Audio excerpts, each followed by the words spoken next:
stay on track with time, and hopefully we have a few stragglers popping in. I know 5 o'clock is a slightly weird start time for some dentists. So hello, everyone. Happy Tuesday. Thank you for taking some time tonight to join us for our last Biz Talks of 2021. I am Candace Wagner, the Continuing Education and Special Programs Coordinator for the Wisconsin Dental Association. I'm excited to welcome you to Creating a Rich Life with Baird. We appreciate their support and really look forward to learning from TJ and Mike in just a few minutes. As a reminder, this presentation is being recorded, so we ask that you keep your computers muted and you turn off your video. We also encourage you to use the chat box at any time during the presentation to ask questions. Mike will be more than happy to answer them throughout the evening. As mentioned, this is our last Biz Talks of 2021. We are busy working on our 2022 calendar and hope to share details very soon. Now, without further ado, I'm very excited to introduce tonight's speakers. We have Mike Antonelli. Hope I pronounced that right. He is the marketing strategist for Baird's Private Wealth Management Group. And in this role, he creates market-related content for clients focusing on the behavioral side of investing. A native to San Diego, why he ever moved here, I don't know. Now resides in Whitefish Bay with his family and has passions of traveling, wine, and is a semi-professional bartender. I hope he touched base on that some point during this presentation. Yeah, we should. Yeah. And then we have TJ Kavanaugh, who is a wealth manager with Cudahy Lynn's team here in Milwaukee. They manage over $700 million for more than 300 families across the United States. TJ joined Cudahy Lynn's team back about 3 years ago after spending 8 years at Citigroup in investment banking and sales and trading in New York City and Chicago. Again, why Milwaukee? No, Milwaukee's a great place. The focus for Cudahy Lynn is to help families navigate their wealth management needs, which includes services like investment, financial planning, and wealth transfer planning. Now, without further ado, here you go, TJ. The computer screen is all yours. Thank you. Yeah, Oh, and you bet. besides having the problem of living in Wisconsin during the winter months, we actually all share another problem in common, and that's that we have to suffer through wealth management and insurance commercials when we're trying to watch the Packers play on Sunday here. And because of these commercials, I actually find that people are kind of hesitant to reach out to wealth managers. They're kind of too worried that they're going to get sold products they don't need and sold a lifestyle that they actually don't want. And in the winter of 2019, I was at a dinner with about 100 people and was listening to one of the country's top personal finance speakers give a presentation that kind of changed the way that I think about personal finance and then also explain it to our clients. The presentation didn't lead with sales or fear, but kind of focused itself around education and inspiration. And that's why I asked Mike Antonelli to join us today to give you guys a similar presentation, to give you a sense for how we actually think about wealth management over. So with that, I wanted to pass it over to Mike and appreciate everyone's time. Yeah, thank you so much, TJ. Candace, I appreciate the chance to appear tonight. Thank you all who are attending live with us, and thank you if you're watching this later. If this is recorded and you're watching it later, I would also like to welcome you. I'm going to share my screen so we can just go through a couple things here. I won't take up too much of your night. I know it's the holidays. I know there's a lot going on. So I'm going to kind of briefly go through what I think is important for you to know as we think about kind of creating a rich life and what a rich life means. Because when you think about all the kind of products like TJ said, or you think about all the thoughts about wealth management, you always think, oh, are these like insurance salesmen? Do they just sell like annuities? Like how should I be thinking about not only investing, but how should I be thinking about the wealth management world and what do they mean? So I have a little game to play with you to start. Then we're going to kind of talk a little bit about what wealth managers do, what my role is, what this industry does. Then we'll talk a little bit about the wisdom of the markets. I'm going to give you some of the wisdom of the stock market, and that's coming to you free. I'm bringing you some of my best content for free. So I'm so glad you joined me today. This is my workspace. You'll see on the screen here. I write a blog called Bull and Baird. I'd love for you to join me there. bullandbaird.com. You can Google it. You can type it into your search bar. I write all kinds of interesting blogs about the world in general. One of my latest ones was, what if millennials and baby boomers are the same? What if millennials and baby boomers are the same? And I actually, if you go read it, you'll see my argument about how they are kind of very, very similar in terms of how they interact with the economy and the stock market. So go read it. It's a great take. I got lots of good feedback on it. And then if you want to join me on Twitter, that's where TJ and I talk a lot. That's where I engage with a lot of the Wall Street Journal authors, and I engage with Bloomberg and CNN and CNBC and all of those. You can follow me at WDA BizTalks. I'm just over 22,000 right now, so take that, TJ. I think I've got a substantial enough lead on you in terms of followers on Twitter. So all right, here's what we're gonna kick this off with a game, okay? Because I want to get us all on the same page about investing, okay? Just about investing in general. And this is one of the things that that I say to almost everybody that I talk to, and that's thinking about the long run. We're gonna think about the long run for a second, okay? So let's play a quick game, okay? And we're gonna use some memes along the way, because memes are currency, memes are power right now. If you talk about the richest man in the world, Elon Musk uses memes in almost everything. So we're gonna go through that really quickly. So let's play this game. Answer this to yourself as you're sitting here. Would you rather have $1 million right now or a penny that doubles every day for 30 days? So think about that for a second. I'll give you 10 more seconds to make a decision. I'm going to hand you $1 million today, or I will hand you a penny that doubles every day for 30 days. Okay, you ready? 3, 2, 1. Make your choice. Here we go. Here's how the game will unfold. Okay. On day 1 to 10, you are the two ladies screaming at the cat meme. You know, the cat with the smile and sitting at the table. This is day 1 to 10. If you've taken the penny that doubles every day for 30 days, in the first 10 days, you're at $5.12. Okay. You are a third of the way through the game, and you're at $5.12. The person that took the $1 million is ecstatic. They're probably on a trip to Hawaii, or they're buying, or they're buying a new house. But in the first 1 to 10 days, you're probably pretty mad that you chose the penny that doubles. Day 11 to 20, you are now crying Jordan. Crying Jordan's always been one of my favorite memes. I kind of went to school in Chicago, and I met my wife there, and we spent a lot of time there. So day 11 to 20, you're crying Jordan. You are now at 5,200. You're a little over 5,240. On day 20, we are now 2/3 of the way through the game. Okay, you're at $5,200. On day 20, the millionaire still has $1 million. You have 5,200. You're probably pretty upset. You are in the Jordan crying category here. So day 21 to 27, you're the kombucha girl. I love kombucha girl. She tries kombucha. She hates it, and she maybe likes it, but then she hates it again. Every kombucha I've ever had has stunk as long as it's ever existed. So I'm out on this. But day 27, okay, you've got to $671,000. Okay, there's only 3 days left in the game. On day 21, 22, 23, you were still kind of mad. You were still a little upset. But 24, 25, 26, you're a little intrigued. Day 27, you're still not at the million. There's only 3 days left. Okay, there's only 3 days left. And as we look at the last 3 days, we're using the OG meme. This is the OG meme, my friends. Success Baby is the OG of memes. This is one of the memes when I was growing up.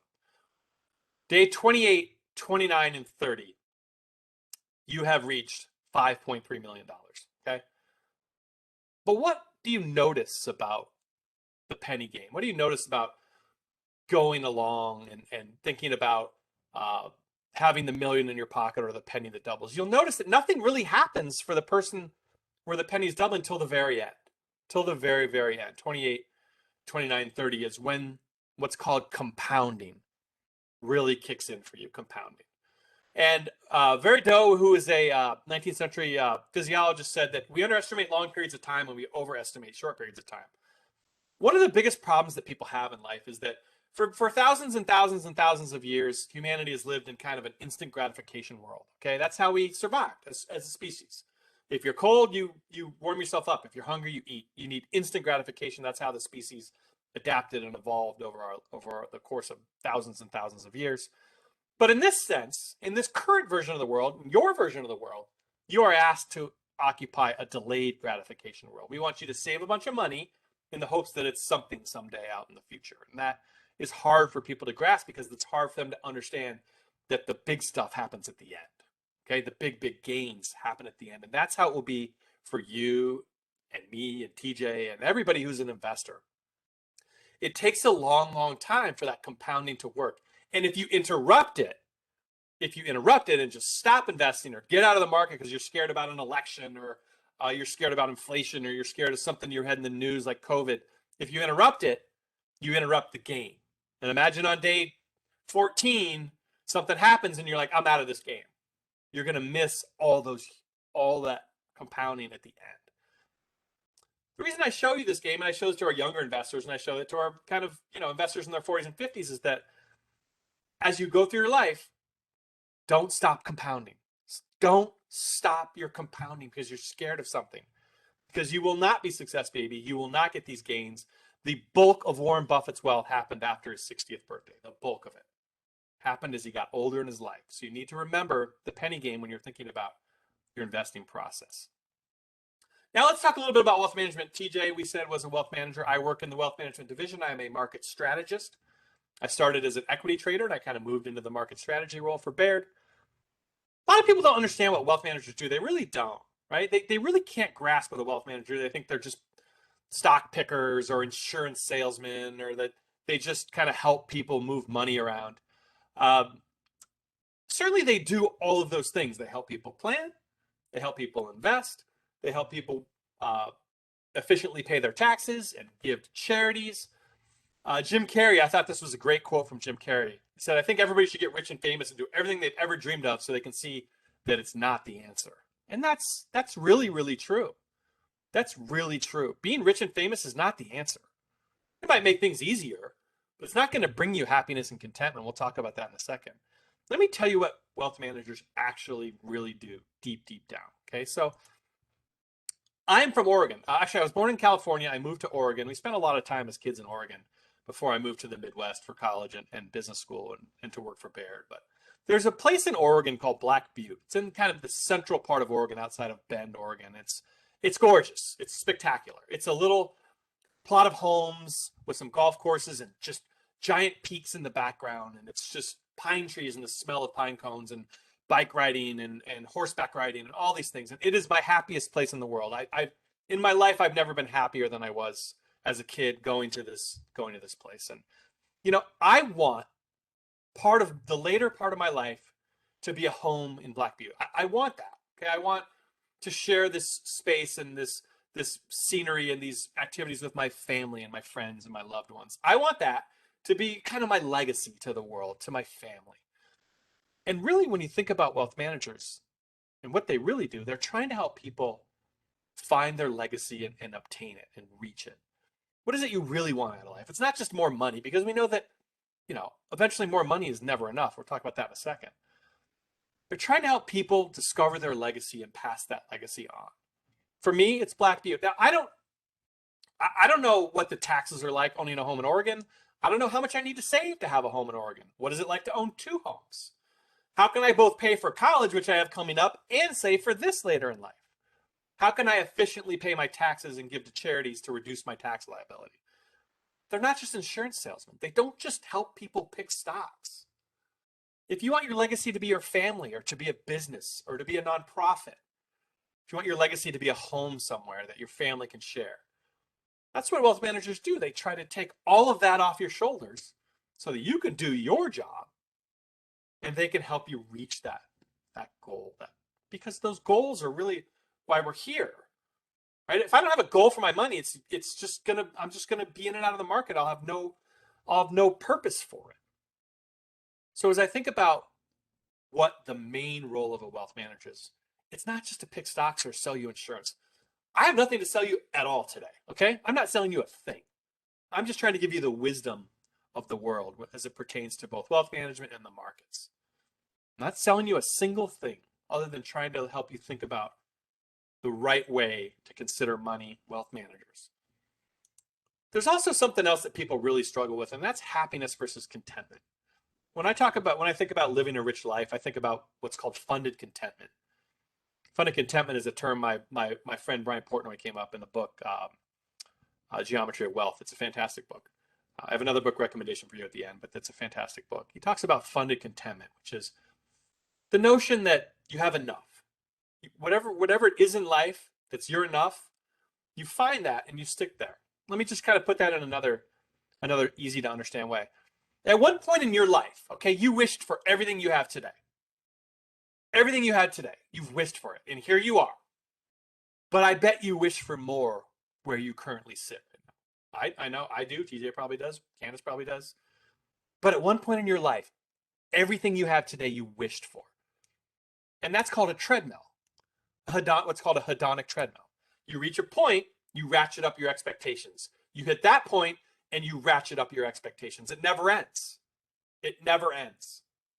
This little image you see here is a really good representation of two people that I know in my life. One of the people I know, he's a friend of mine. He rents an apartment. He's got a kind of a beat up car.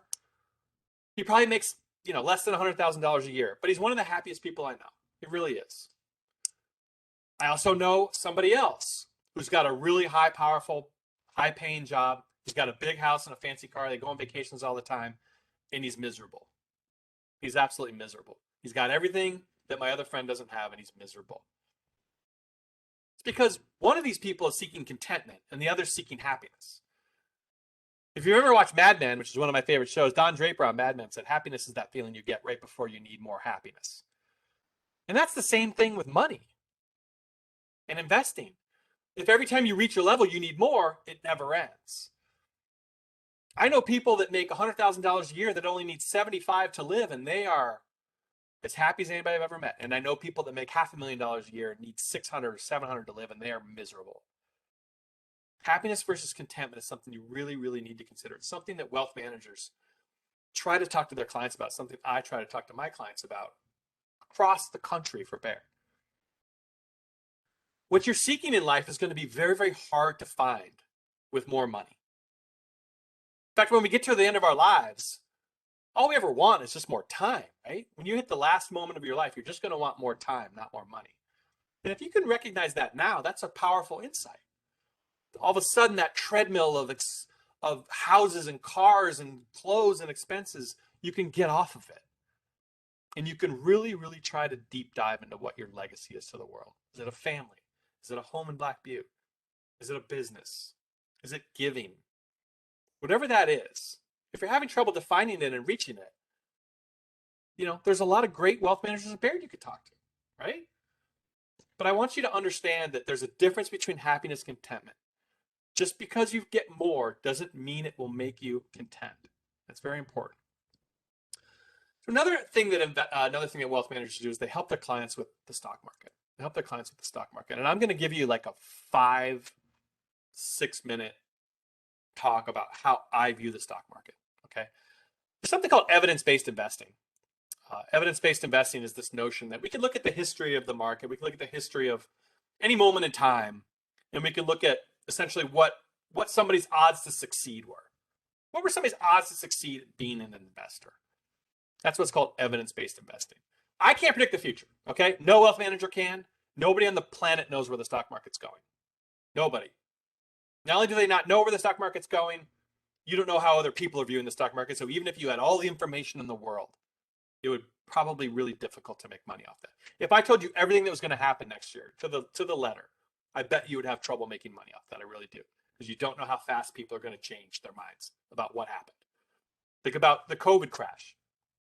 The market crashed in March. It was at new all-time highs by September. You never would have expected a stock market crash and a recession to bounce back that fast. So I believe in evidence-based investing, which is, what are my odds to succeed? And I am showing you, based on history, what your odds to succeed have been in an all S&P 500 portfolio. Now, here's where I do my disclaimers because that's part of this job, part of this industry. Past performance is no guarantee of future results. And the S&P 500 is an index, okay? It's just an index. It's a large cap index. I pulled it as an example of a broad-based market index, okay? Most people's portfolios don't look like the S&P 500. They have small caps and mid caps and REITs, and they have all kinds of international stocks. Here's what I want you to focus on, okay? The time on the left, and then the percentage on the right. If you were to hold the S&P 500, which is the broad-based index for any 1 year period, okay, pick a start date in history, pick an end date in history, over 1 year, it was positive 73% of the time. 73%. That's what it is for an all-stock portfolio. Now look what happens when you go up the ladder for holding periods, okay? It's 5 years, 10 years, 15 years, 20, 25. Look what happens to the odds that the investor succeeds. 5 years, it's 86. 10 years, it's 96. And when you get to 15 and higher, it's never been negative in history. Maybe this is the first 15-year period that's negative in history. I don't know. But this is the history going back to 1925 of the U.S. S&P 500 index. This is as crucially as important as anything you will ever see anywhere in your life about investing. The number one question you should ask yourself is, how long do I want to invest for? Let's say you got an inheritance, you sold your business, you have a chunk of money, and you say to yourself, I want to invest it in the S&P 500. Number one question, how long am I investing it for? I remember that guy Mike showed me the odds to succeed. If I put this in for the market for a year, I got a 27% chance to lose. That's pretty high. That's over 1 in 4. That's a lot. That's pretty high. But if I put it in for 10 years, I have a 96% chance to succeed. That's pretty good, right?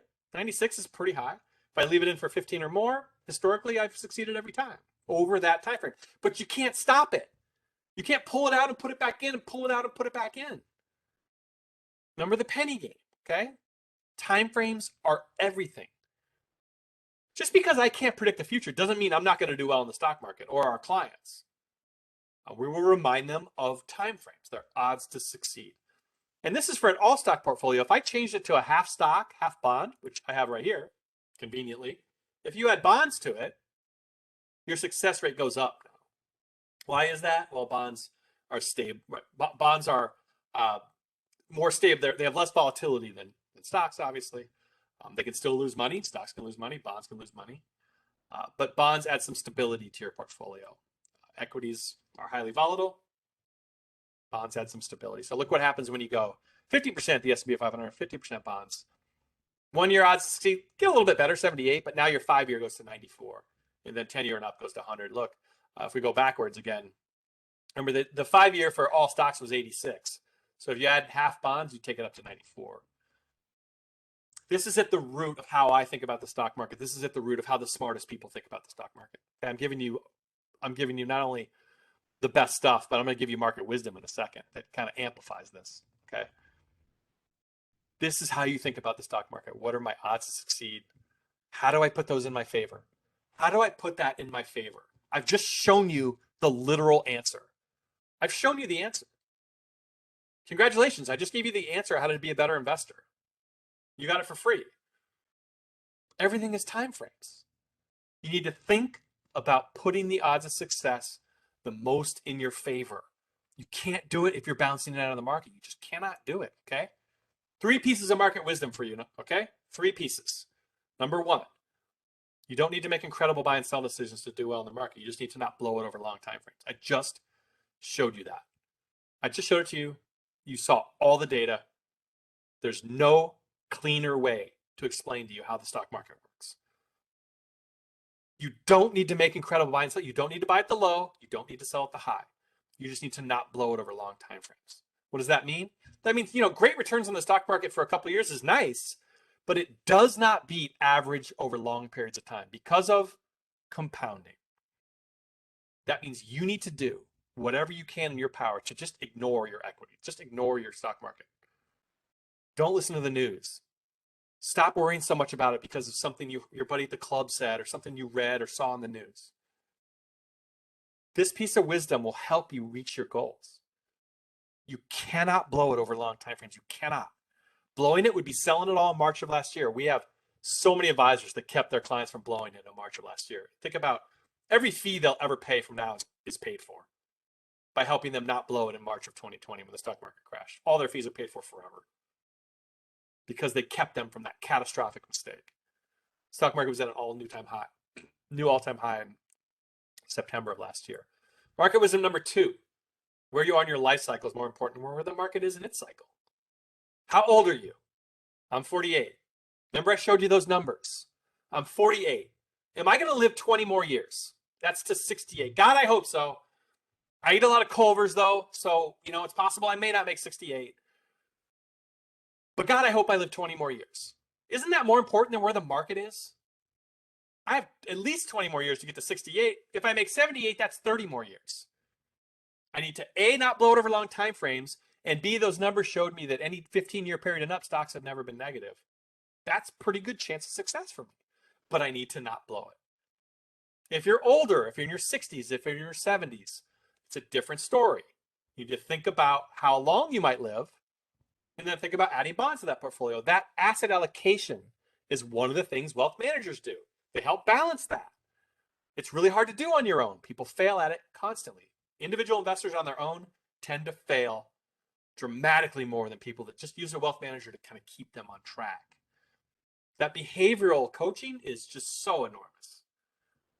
It's so enormous. It helps you stop making those mistakes. So wherever you are in your life cycle is really what's important here. Remember, if you're in cash, you haven't gotten rid of your risk. You've just transferred it to something like inflation. Do you realize if you have $1 million in cash right now, at the current rate of inflation, you're losing $68,000 a year to inflation. It's gone. If you have $1 million in cash, you're losing $68,000 a year purchasing power due to inflation. Wealth managers help their clients not, lose money to inflation. Market wisdom number 3. My last piece of market wisdom for you. What you do during turbulent times largely determines your success as an investor. And just let that sink in for a second. What you do during turbulent times. I want you to think back to March of 2020. What did you do? What did you do when the world came apart? What did you do when the stock market crashed? Did you stop investing? Did you go to cash? Did you just ignore it? Did you put more in on the way down? Whatever you do during those moments is the whole ball game. It's the whole ball game. The stock market goes up over time. It's a bet on humanity improving. It's a bet on the U.S. economy improving over time. It's a bet on technology, innovation, and the rule of law, and all the entrepreneurs in our nation. Which means that whatever you do when the world breaks is the whole ball game. The whole ball game. So I want you to ask yourself, do I struggle during turbulent times? Am I kind of sabotaging myself when the market goes crazy? If the answer to that is yes, get some help. Get some help. A lot of people can't do this on their own because it's hard. Your brain is working against you. Your brain, through thousands and thousands of years of evolution, is risk averse. It's what kept our species alive. Now we're asking you to be risk loving in the middle of a panic. And that's hard. I even struggled with it. In March of last year, I even struggled with holding stocks because I was like, it's not only a financial panic, it's now a health scare. Am I going to die? Is my family going to die? Like, can I go outside? Is my neighbor dangerous to me? But luckily, I had an advisor help me not sell. So whatever you do during turbulent times determines almost all of your success as an investor. Almost all of it. That's really, really important. So those 3 pieces of wisdom, plus that kind of notion of odds to succeed, is the cleanest, simplest, best way to think about the stock market. If I would have come here and told you, I think stocks are going up because of this, or I think stocks are going down because of that, how would I know? I can't see the future. Odds. Think about your odds to succeed. That's what I want you to focus on, okay? You're dentists, doctors, you guys are scientists. Think about your odds to succeed. Kind of wrapping up here, we're kind of getting to the end of the talk here. I just wanted to tell you one quick story about another thing that wealth managers kind of do about trying to live a wealthy life. There's 2 things that you need to consider as you go through your life and your kind of journey with money. And that's the difference between getting rich and staying rich. Those are 2 different things. Those are 2 wildly different things, and they require 2 different mindsets. So here's a quote by my friend Morgan Housel, who's one of my heroes. He says, "There's a million ways to get rich, but there's only one way to stay rich." And that's humility, often to the point of paranoia. The irony is that few things squash humility like getting rich in the first place. Let me tell you a quick story about this guy on the screen you see right here. That's Cornelius Vanderbilt. If you know the story of Cornelius Vanderbilt, he ended up being one of the richest people in the world. And when he died, he had a net worth of about $100 million, steamships and rails. $100 million back then was worth about $2 billion today. So Cornelius Vanderbilt found a way to get rich, okay? He was a successful industrialist. And when he died, he passed all that wealth to his son, William. I have a son, William. He's definitely not getting $100 million. I'll tell you that right now. And he passed all his wealth to his son, William. And here's where things started to come off the rails. Have you ever been to the Biltmore Estate? Ever been to the Biltmore Estate out on the East Coast? Have you ever seen it? They lived through the Gilded Age. The Vanderbilt family lived through the Gilded Age. And they took all that money from their father and they essentially squandered it through the Gilded Age. building fancy homes and building the Biltmore estate and throwing lavish parties. And the family really, really struggled to stay rich. It's often been said that within 2 generations of a mother and a father dying, that most of the family's money has been squandered. There's all sorts of examples of this through history. You ever heard of the Stroh family? The Stroh's family were a brewing family too. Same thing happened to them. Their children kind of squandered their wealth. By 1973, all the heirs of Vanderbilt got together at Vanderbilt University for a family reunion. 1973, okay? This was a little over 100 years past his death, and there was not a single millionaire among them, not one. Whole family, Vanderbilt family, not a single millionaire in 1973. They had lost the equivalent of $2 billion. You know, that a notion of getting rich versus staying rich, it's hard because, you know, we're all working hard, trying to have successful careers, try to climb the corporate ladder, try to accumulate wealth, seek out things that, you know, we love, like that home in Black Butte or a nonprofit or something. But you have to be able to shift gears between getting rich and staying rich. You really do, because if you just keep ratcheting up your expectations, if you just keep ratcheting up along the way, when you start to hit that point, you're going to draw down the money faster than you're making it. So I always like to tell this story to people because, you know, when I sit with couples who have children and they care very much about their children and the legacy that they're passing, I like to remind them that we will not let this happen to them. That we will not let the story of Cornelius Vanderbilt happen to them, because we know that those values will be passed with guidance and with help along the way. Engaging with younger investors, engaging with younger clients, so that all the values are aligned as people go through life. The story is a very powerful one. It scares me because I think about all the people that their values just kind of change as the generations go on, and all that hard work can end up being squandered in kind of painful ways. Let me just give you my closing thoughts. I really do appreciate the chance to be here. I think I spoke for about 30 minutes, 35 minutes. Hopefully that's didn't bore you too much. I try to be kind of a little animated in this stuff. So here's my closing thoughts for you, okay? My closing thoughts. And that's the road to financial regret. If you want to build a truly meaningful, funded, content life, you need to try to avoid these 4 things. And number 1 is debt. I tend to show this to younger investors because, you know, number 1 is a struggle. I even struggled with it growing up out of college. When I say debt, I don't mean all debt, because there actually is some good debt. Having a mortgage right now with, say, a 3% or lower interest rate, you're borrowing below inflation. That's tremendously powerful, right? You have it backed with a home. Not all debt is bad, but consumer debt, chasing debt for the purposes of just buying things that will never make us happy is one of the bricks on the road to financial regret. Another is high fees for which you get no value. If I go to the Four Seasons, if I go to the Ritz-Carlton, it's expensive. There's high fees, but I get value out of it, right? I get the luxury hotel. I get the experience. I get the food and the bars and all that stuff. So high fees are on the road to financial regret, but for which you get no value. For which you get no value. There's lots of people who own mutual funds that charge super high fees, and I'm like, why? Like, what?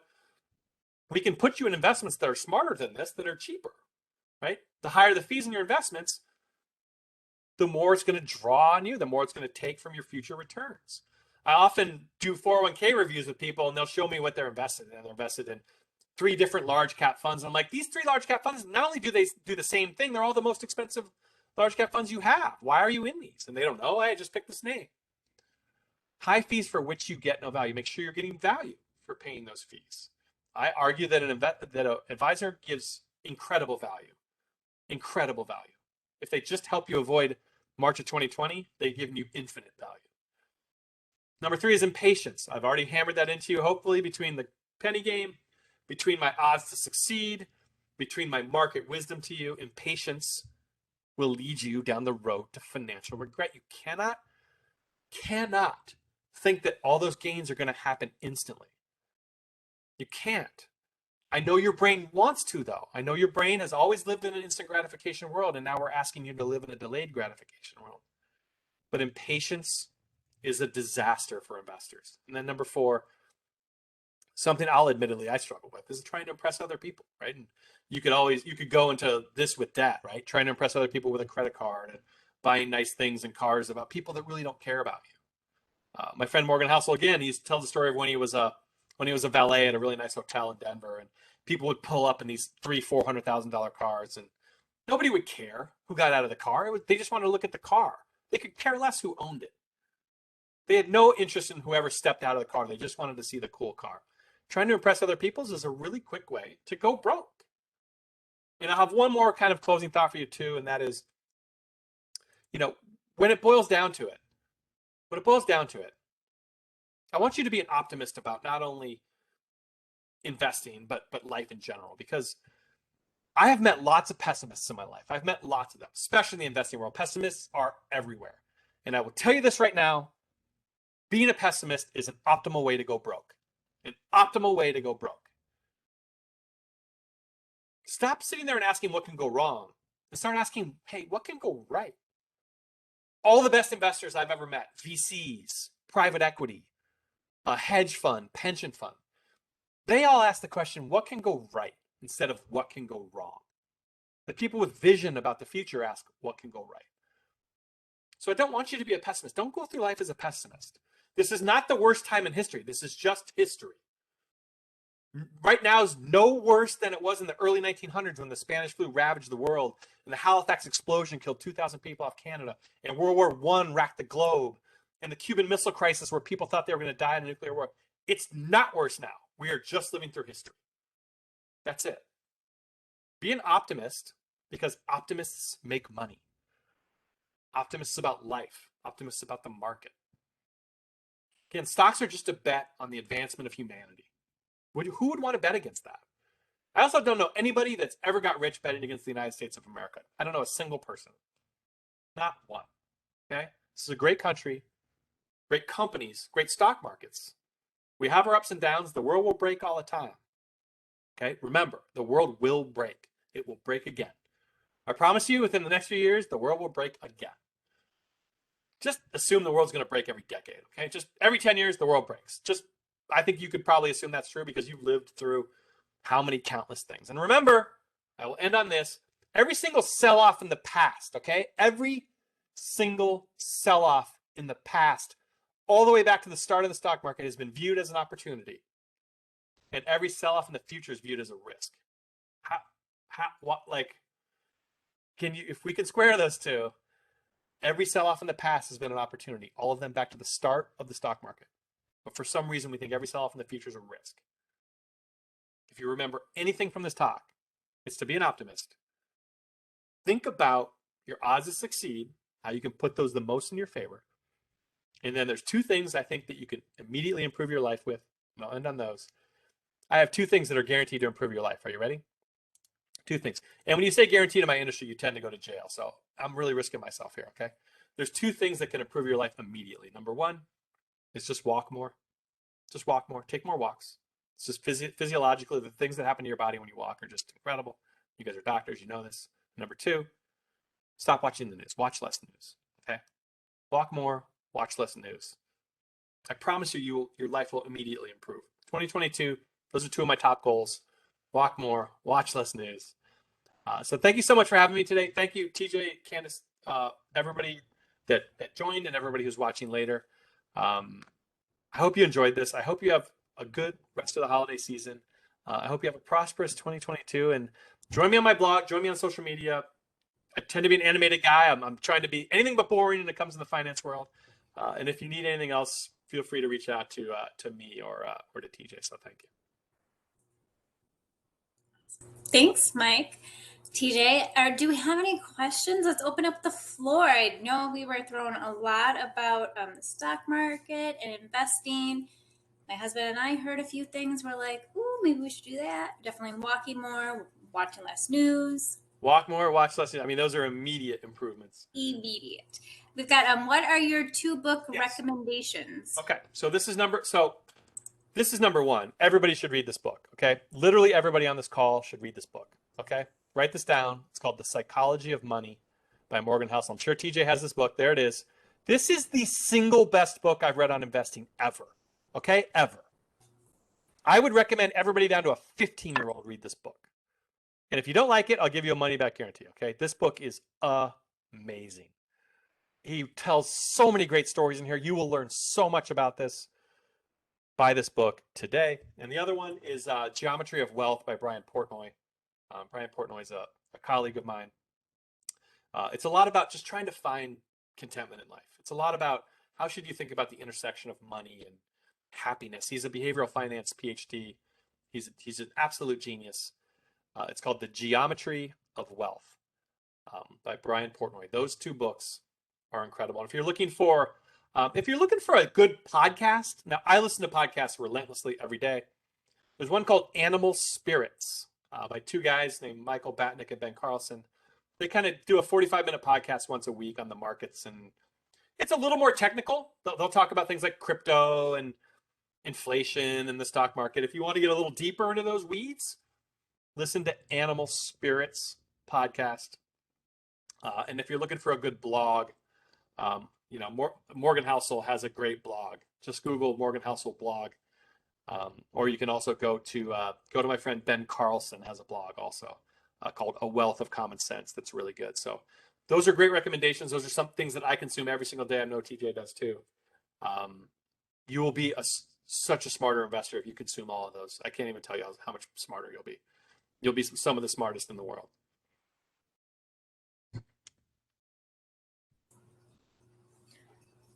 I'm adding that to my reading list. I screenshotted the book so I can remember. Yeah, you'll be. Those are top notch. So, else have any questions before we part ways with TJ and Mike? We have some very lucrative money men sitting in front of us. Ask away. I know you have the questions. Yeah, you're getting free advice here, my friends. You're getting free questions with people who talk to gigantic clients and institutions. And here's one. So I may have missed it. What are your thoughts on crypto and NFTs in a minute or less? So I think next year, 2022, is the year that kind of cryptocurrencies kind of really move to the forefront in people's minds. I think that Bitcoin, Ethereum, all these, they've been around for at least a decade plus now. It's a $3 trillion asset class. I am one of these people that's trying to be intellectually open to new ideas. I think that's important when you think about new inventions in the finance space or in the investing world. As wealth managers, as a financial services firm, we're kind of still grappling with the regulators and the intersection of that with cryptos and Bitcoin and such.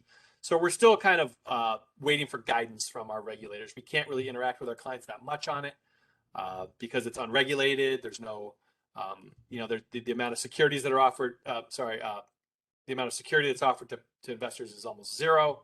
You get it stolen, there's nobody to go to. So we're trying to be thoughtful about it, though. We're trying to be educated about it. I've actually done 2 videos on Baird's YouTube channel about Bitcoin. If you want to go watch those, go to YouTube and type in RWBaird. You'll see my Bitcoin videos on there. I'm trying to be open to it. I don't think they're zeros. I don't think these things are going to zero. I don't think they're going to be currencies. I don't think we're going to be buying our homes in Bitcoin one day. But I think you should spend some time reading about it, learning about it. I think it's going to be with us. And I think next year we'll really pick up investors' views of it or their interaction with it. So there's another question here. Do you have any recommendations for investing for your children? I have a 15-year-old, a 15 and a 13-year-old. The 13-year-old, it's really hard to get them interested in anything investing. Like it's a difficult task. Even for me, when I tried to put it in like really funny terms and stuff. My son, I'm getting him to read Psychology of Money. I'm trying to go a chapter a night with him so he can kind of understand that.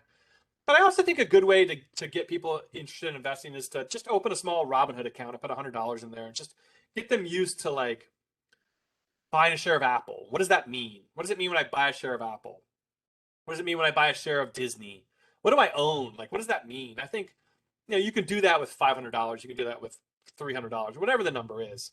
You can even buy fractional shares. And the only reason I say Robinhood and not Baird is because, you're talking about just a kid and getting them interested. That would be a quick way to do it. And then as they get more and more interested, as their needs get a little more complex, start seeking out people that write good blogs or do good events or do good podcasts. And there's another book by a guy named Ramit Sethi that's called I Will Teach You to Be Rich.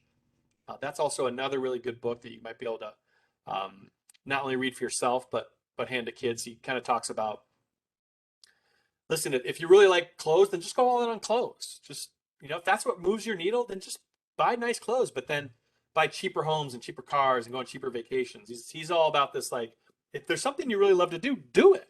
Use your money for that, but take it from other places, which I think is a real interesting way to think about spending money. We talk about saving money all the time. There's not that many people that talk about actually spending money. But I think when you talk about children, just getting them involved with the everyday, what does it mean to own a share? I think that's a good start. And then look for the psychology of money type books. Mike, what would you suggest for? I mean, we have a couple students from Marquette on tonight. So they're not in their career yet. Yeah. They're maybe embarking on it. They may not have wealth that you're talking about. They have a buttload of debt. Yep. What would you give them as far as a takeaway of what they could do to get to that point? So you got to start early. You have to start now. You can't wait. And I'm talking about starting now. Put $10 a month into an index fund because you're young. You don't need complexity in your account. Just start getting compounding working for you. Okay, start, because the younger you are, the more time you have to compound. And honestly, in terms of things that are on an investor side, time is number one. So yes, you have debt. You're gonna have to pay off. You're gonna have to make debt payments. Find an amount you can do, whether it's $5 a month. I know you can do $5 a month. I know you can. That's a beer. That's a burger. Find 5, 10 a month and just start putting it regularly into an index fund, and then automate it. Automate it. Make it come out of your checking account at the end of the month, $10. Then move it to 20 as you start to make more money. Then move it to 50 as you start to make more money. Just because you're in debt, you cannot skip these years, because if you invested from age 20 to 30, okay, and then stopped investing and got the same return as somebody who invested from 40 to 60, you could probably end up making more money than them, right? That's just the time value of money. If you invested from 20 to 30, a fixed amount, and got the same return as somebody who invested from 40 to 60, and they got the same return, you will end up with more money than them, even though they invested over 20 years and you only invested over 10 years, because you have compounding on your side. Do not miss that. Every day you wait is one less 24-hour period of compounding your money. Pick a number you can commit to, automate it, and ignore it. Just ignore it. Don't even look at it. Just lose the app. Right? I mean, every day you look at it is a chance to make a mistake. Don't even look at it. Fidelity did a study of their best performing retirement accounts. You know what they found? The ones that did the best were when people forgot they had an account or had died. Those accounts did the best. Why? Because everything I've just told you on this call for free. Okay? Everything I've told you is why they succeeded. Because they didn't do anything during turbulent times, and they put the odds of success in their favor, and they compounded their money over long time frames. I wish I could make it simpler, but I literally can't. I can't make it simpler than that. The problem will always be what lies between the ears. We're human beings. What lies between the ears is what really, really is the hard part. Because your brain's telling you to do all sorts of crazy things. That's why it helps to have somebody outside of your brain.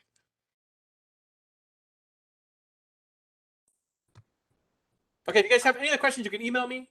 Email TJ. Available at any time. If you guys want to think about other good places to listen to podcasts and YouTube, there's all sorts of good Twitter accounts you could follow. Just reach out. I'll send you a list of good Twitter follows. I find Twitter to be incredibly valuable. There's so much good content on there. If you're looking for some good, I also post on LinkedIn. If you're a LinkedIn person, follow me there. Michael Antonelli at Baird. And thank you guys again so much. Yes, thank you guys for joining us. Thank you everybody who joined us tonight. I will be sure to share TJ and Mike's contact information tomorrow when I send out your CE certificates. And like I said, we'll be posting in January our schedule for 2022 BizTalks. So thank you guys for wrapping up our year. It's been a great year of learning, and I think this is the best way to top it off as we go into the holidays. So thank you so much for your time. Thank you all. Have a good holiday. Have a good night.